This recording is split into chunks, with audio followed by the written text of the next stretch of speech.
Paz, graça e misericórdia sejam multiplicados da parte de Deus, o Pai. Irmãos, eu queria ler um texto aqui nas Escrituras, em 2 Coríntios 1, no versículo 3. Bendito seja o Deus e Pai de nosso Senhor Jesus Cristo, Pai das misericórdias e Deus de toda consolação, que nos consola em todas as nossas tribulações, para que também sejamos capazes de consolar os que passam por qualquer tribulação, por intermédio da consolação com que nós mesmos somos consolados por Deus. Portanto, da mesma maneira como os sofrimentos de Cristo transbordam sobre nós, igualmente por meio de Cristo transborda a nossa consolação. Esse texto é muito importante, eu vou pular aqui para o verso 8. Diz assim: irmãos, não desejamos que desconheçais as tribulações que atravessamos na província da Ásia, as quais foram muito acima da nossa capacidade de suportar, de tal maneira que chegamos a perder a esperança da própria vida. É muito forte esse texto. O apóstolo Paulo está testemunhando que ele sofreu uma tribulação tal que até da própria vida ele desesperou.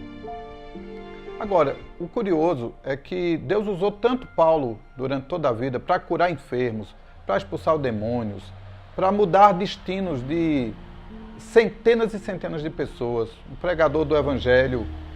E é muito forte o que a expressão das Escrituras nos dão aqui, é que ele passou por uma tribulação que até da vida desesperou. É muito importante a gente entender, em tempos de tribulação, como esse tempo que a gente está vivendo agora, porque o próprio vírus já é uma ameaça cruel, porque a gente está diante de um inimigo desconhecido. Os nossos corpos ainda não têm anticorpos preparados. A medicina não tem vacina. O Sistema Único de Saúde não tem leitos. Os hospitais não têm suficientes respiradores para a demanda. Então, o mundo não está preparado, nem econômica, nem emocional, nem espiritualmente, nem fisiologicamente, para lidar com essa pandemia. Vem as fake news, vem as disputas políticas, vem o confinamento, a quarentena, o risco do empobrecimento para uns, da perda de uma empresa, de um negócio, de um investimento. Então, estamos rodeados de más notícias pelo mundo todo.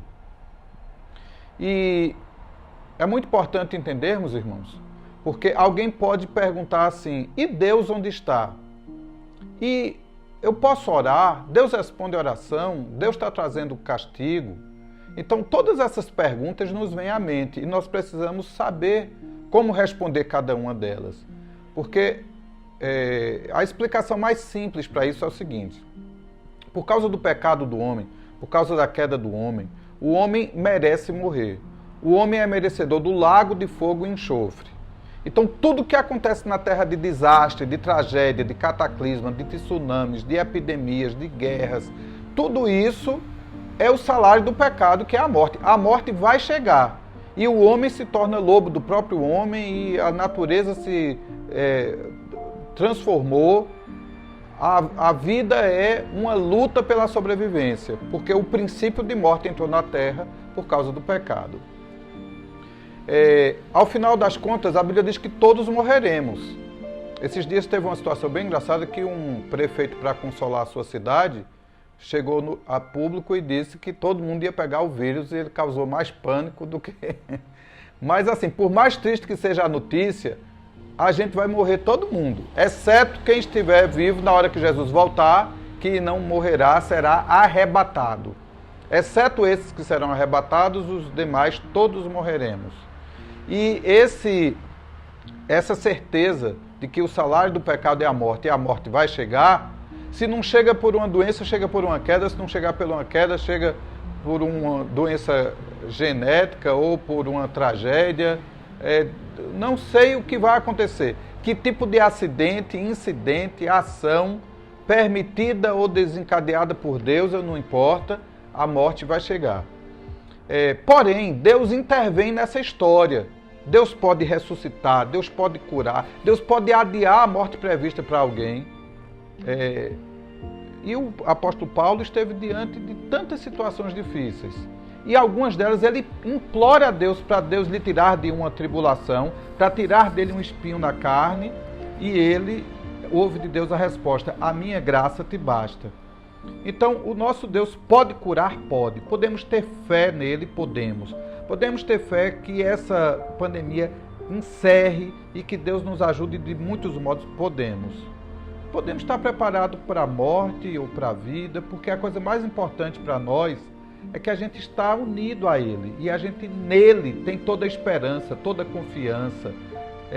A gente vai ressuscitar. Então, não importa se vivamos, se morramos, somos do Senhor, vivemos para Ele, vivemos para a sua glória, Ele é a nossa vida. Então, meus irmãos, não se deixe enganar, não deixe perder a fé nas coisas pequenas, porque Deus está fazendo uma coisa grande no mundo. Clamemos, oremos, o Senhor nos instrui a clamar, a interceder, até nos tempos de tribulação, até nas suas profecias do fim dos tempos, ele diz: orem para que a vossa fuga não aconteça no sábado ou no inverno.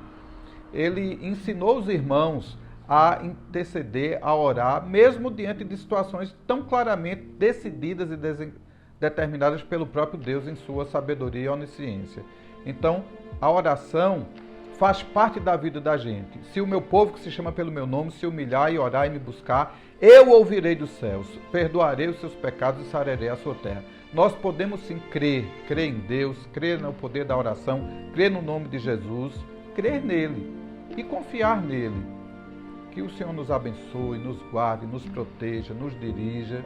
E lembrando que o Senhor sempre está do nosso lado e vai nos fazer crescer infinitamente mais do que pedimos ou pensamos. Em nome de Jesus. Amém.